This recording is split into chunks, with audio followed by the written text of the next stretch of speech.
తీసుకోవడం జరిగింది నేను కూడా. మరి ఆ సారు చెప్పినందువల్ల నేను దగ్గరలో ఉంటే బాగుంటుందని చెప్పడం జరిగితే కూర్చొని పాపం నిదానంగా నిబ్బరంగా 2 గంటల సేపు అబ్బాయి కూర్చొని ఒక ఆర్డర్లో ప్లేసులు పెట్టడం, ఆన్లైన్లో ఆర్డర్లో పెట్టడం నిజంగా చక్కగా పెట్టాడు. రీఆపరేషన్ స్కూళ్ళు కాకుండా 16% స్కూళ్ళు కాకుండా 16% స్కూళ్ళకు రీఆపరేషన్ ఎక్కువ ఉన్నాయి. ఇప్పటికీ వాళ్ళకి జీతాలు లేవు.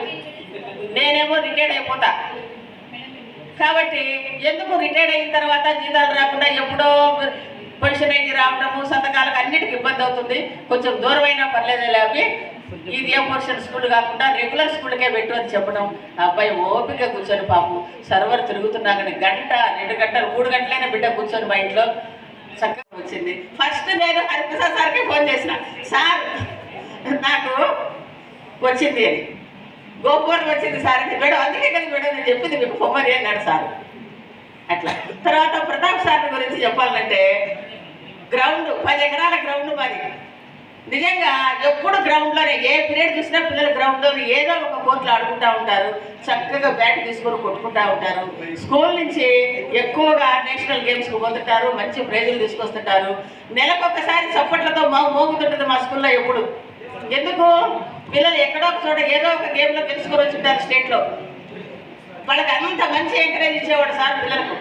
ఆ ఎంకరేజ్ తోటి పిల్లలు బాగా ఆడతారు, చదువులో బాగుంటారు, ఆటల్లో కూడా బాగుంటారు ఆ స్కూల్లో పిల్లలు నిజంగా చెప్పాలంటే. కాబట్టి ఆ సార్ చూసిన తర్వాత నేను కిషోర్ సార్కి చెప్పిన గోపురం వాళ్ళ ఆధ్వర్యంలో 5 కోర్టులు సూపర్గా తయారు చేసినారు. అక్కడ ఆ కోర్టు చూస్తే వదిలి రాబోతు గారి ఊరు కూడా ఇప్పుడు అక్కడ తీయటనే లేదా ఆ స్కూల్లో. అది బాగా నిజంగా. ఆ విధంగా తర్వాత మా మేడం వాళ్ళు మేస్వాములో ఫ్యామిలీ ఉండేది ఒకటే. పిల్లలందరినీ రాత్రి 10 గంటల వరకు కూర్చోబెట్టుకొని బాగా తెలుగులో గ్రామాలతో చక్కగా నేర్పించేవారు. అట్లాగే మా సరోజ మేడం కొంచెం పాపము ఐ సైట్ ఎక్కువ ఉన్నా కూడా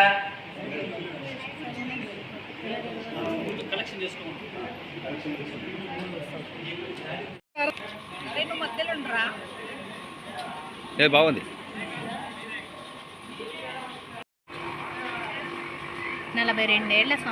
42 సంవత్సరాల నుంచి మా అమ్మ ఎంతోమంది విద్యార్థులను తీర్చిదిద్దింది. ఆమె తిద్దడమే కాకుండా మమ్మల్ని కూడా ఒక ఉన్నత స్టేజ్లో ఉంచిందనమాట. ఆమె ఎంతసేపు ఉన్నా పిల్లల భవిష్యత్తు కోసమే పాటుపడేది.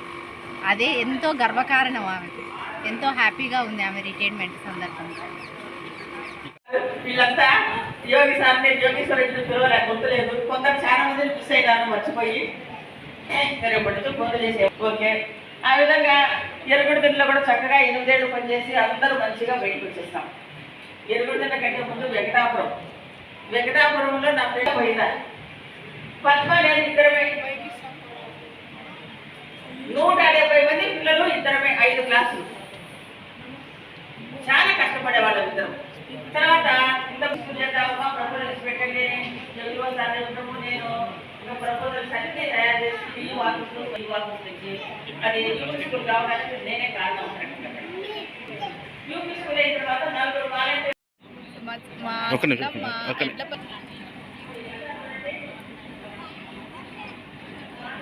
ఎల్లపల్లి సీతారామమ్మ గారు మా చిన్నమ్మ 42 సంవత్సరాలుగా టీచర్ వృత్తిలో కొనసాగుతూ ఉన్నారు.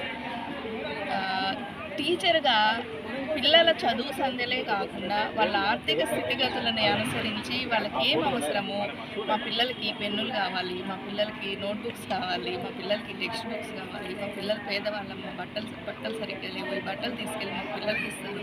ఎవరైనా మూడో వ్యక్తి ఉంటే మా పిల్లలంటే ఎవరు అనుకుంటారు. ఆ స్కూల్లో చదివే విద్యార్థులందరినీ మా పిల్లలకి ఇది లేదు, మా పిల్లలకి అది లేదు అని తీసుకుని వచ్చి అందించడం. వాళ్ళు చదువు చెప్పటము, వాళ్ళకి చదువు నేర్పించడమే కాదు, వాళ్ళ స్థితిగతులు వాళ్ళ అవసరాలు ఏంటి, వాళ్ళకి ఏం అవసరము కాబట్టి వాళ్ళ స్థితిగతులు బట్టి అవి చక్కగా సమకూర్చేవారు. మా కుటుంబానికి సంబంధించి కుటుంబంలో ఎవరికి ఏ విధమైన మార్గనిర్దేశకం అవసరమైన చదువు విషయంలో కానీ, కోర్సు విషయంలో కానీ, ఈ కోర్సు తీసుకుంటే మంచిది, పిల్లలకి ఈ సంబంధం చేస్తే బాగుంటారు, అందరికీ అన్ని రకాలమైన మార్గనిర్దేశం చేస్తూ మమ్మల్ని మేము ఈ స్థాయిలో ఉన్నాము. ఈరోజు కుటుంబంలో పిల్లలందరము ఈ స్థాయిలో ఉన్నాము అంటే ఆవిడ ఇచ్చిన మార్గదర్శనము భరోసా అనే కార్యక్రమం.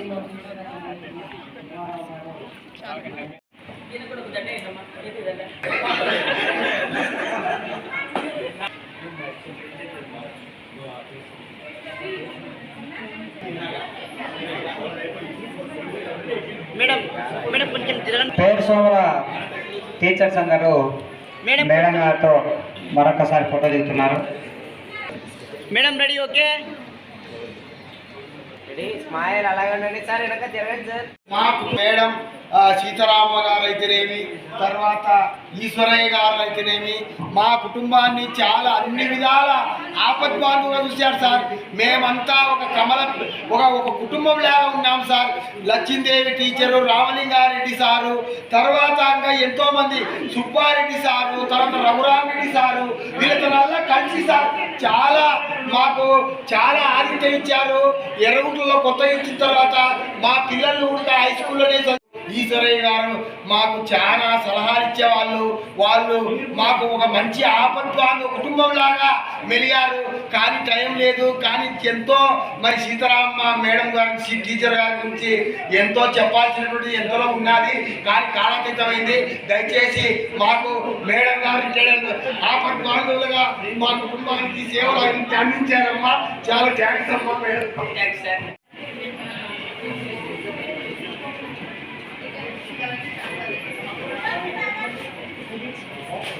నమస్కారం. సీతారామ గారు 2023లో హెడ్ మాస్టర్గా పేరుస్వామి హై స్కూల్కి వచ్చారు. మేడం గారు మంచి నాయకత్వ లక్షణాలు ఉంచుకొని పాఠశాలను చాలా అభివృద్ధి పథంలోకి తీసుకెళ్ళారు. పాఠశాల అన్ని రంగాల్లో ముందుకు రావడానికి మేడం గారు చాలా కష్టపడి ఈ పాఠశాలను బాగా తీసుకొచ్చారు. పాఠశాలలో 1,50,000 రూపాయలతో షెడ్ ఒకటి, తర్వాత మా పిల్లలు మధ్యాహ్నం భోజనం తినడానికి మళ్ళీ ఒక 2 లక్షల రూపాయలతో దాతల నుంచి విరాళాలు సేకరించి చాలా అద్భుతంగా పాఠశాల అభివృద్ధిలో పాల్గొన్నారు.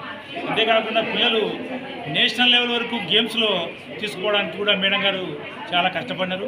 అదేవిధంగా అకాడమిక్స్లో కూడా పిల్లలు 10వ తరగతి పిల్లలు సుమారు 10 మంది పిల్లలు 500 మార్కులు దాటి అవతల రిజల్ట్ సాధించడం జరిగింది. ఇది హెడ్ మాస్టర్గా 2 సంవత్సరాల్లో ఆమె సాధించిన ఘన విజయం అని చెప్పుకోవచ్చు. ఇంకా మేడం గారి సర్వీస్ ఇంకా ఉంటే ఇంకా మరిన్ని సేవలు పాఠశాలకు అందించేవారు. అలాంటి వారు ఈరోజు రిటైర్మెంట్ అవుతున్నందుకు నిజంగా ఒక ఉన్నత స్థాయిలో రిటైర్ అవుతున్నందుకు నిజంగా ఆమె గర్వపడాల్సిన సమయం. మా ఉపాధ్యాయులందరికీ కూడా మేము ఆమెకు హృదయపూర్వకంగా రిటైర్మెంట్ శుభాకాంక్షలు తెలియజేసుకుంటున్నాం. ఆయురారోగ్య ఐశ్వర్యాలు ఆమె కలగాలని చెప్పి ఆ భగవంతుని ప్రార్థిస్తున్నాం.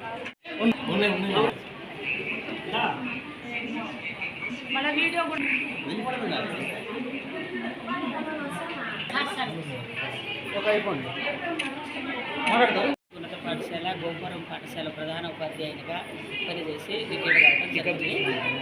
పెద్దలైన ఆ పాఠశాలలో మంచి స్టాఫ్, మంచిగా స్టూడెంట్స్, వాళ్ళ డిసిప్లిన్ కోసమే నేను పనిచేయడం జరిగింది.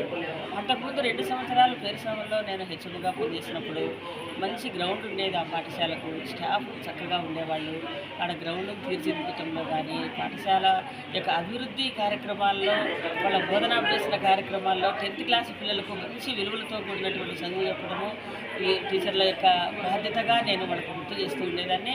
ఆ విధంగా ఆ టీచర్లు కూడా నా మాటకు గౌరవించి చక్కగా చెప్పడం వల్ల 550కు పైగా 15 మంది పిల్లలకు రావటం జరిగింది. మొన్న 2024-25 బ్యాచ్లో పిల్లలకు. తర్వాత షైనింగ్ స్టార్గా ఒక అమ్మాయి సెలెక్ట్ అవ్వడం జరిగింది. మంచి మార్కులు వచ్చినందుకు కలెక్టర్ గారి చేతుల మీదుగా అమ్మాయికి ఇవ్వడం జరిగింది గిఫ్ట్. అది తర్వాత ఎన్ఎంఎంఎస్కి ప్రతి సంవత్సరము సెలెక్ట్ అవుతారు మాకు పేరుస్వామి స్కూల్ నుంచి. ఆ పిల్లలు 2-3 సెలెక్ట్ కావడం వాళ్ళకు 12,000 ప్రతి సంవత్సరం వస్తుంది.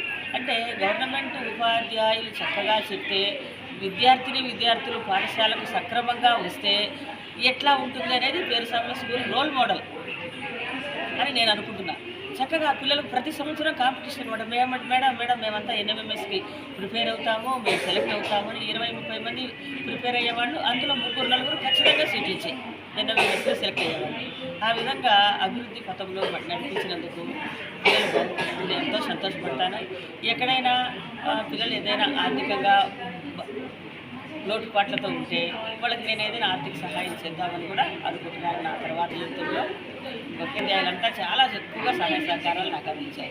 పేరుస్వాముల్లో కానీ గోపురంలో కానీ హెచ్ఎంగా పనిచేసిన 2 ప్లేస్లలో ఎంతో మంచి సహాయ సహకారాలు ఉండి నడిపించింది ఆయనే మా సార్ సార్. ఆ విధంగా నా కొడుకు కూతురు అల్లుడు కోడలు వీళ్ళంతా కూడా నాకు ఎంతో సపోర్టివ్గా ఉండి అన్ని విషయాల్లో చక్కగా ఉండేవాళ్ళు.